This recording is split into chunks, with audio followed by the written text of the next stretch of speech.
Pakistan drama industry जा 10 नवा drama serial मुख़्तलिफ़ टीवी चैनल्स तां सितंबर में ऑन एयर कया वेंदा।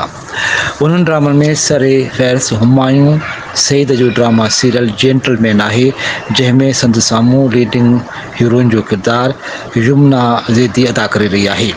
ड्रामे जो हिदायतकार हिशाम हुसैन ऐं लेखक ख़लील रहमान कमर आहे, जेको इन खां पहिरीं तुम मेरे पास हो ऐं प्यारे अफ़ज़ल जहिड़ा कामयाब सीरियल लिखी चुको आहे। ॿी ड्रामा सीरियल जो बचे हैं संग समेटलो आहे। इन सीरियल में लीडिंग किरदार फवाद ख़ान ऐं माहिरा ख़ान परफॉर्म करे रहिया आहिनि।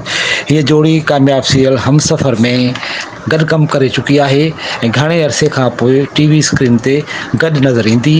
हिन ड्रामे जी लेखिका फ़रहत इश्तियाक, डायरेक्टर मोमना दुरैद ऐं ॿी कास्ट में हमज़ा अली अब्बासी ऐं हानिया आमिर शामिल आहिनि। टी ड्रामा सीरियल किलर आहे। इहो ड्रामो हिकु कातिल जी कहाणी आहे। सीरियल जो हिदायतकार फहद नूर ऐं मुख्य में सबा कमर ऐं दानियाल राहील मरकज़ी किरदार अदा करे रहिया आहिनि। चोथों ड्रामो में कहानी हूं आहे। ड्रामे जी मरकज़ी कास्ट में जावेद शेख, बीनिश चौहान ऐं फैसल कुरैशी शामिल आहिनि। पंजों ड्रामा सीरियल निजात आहे, जेको हिकु लव स्टोरी सीरियल आहे। ड्रामे जी लेखिका हिना हुमा नफ़ीस, हिदायतकार अमीन इक़बाल, मुख्य में हिना अल्ताफ़, जावेद शेख ऐं हाजरा यामीन वग़ैरह शामिल आहिनि। छहीं ड्रामा सीरियल इश्क मुर्शिद आहे।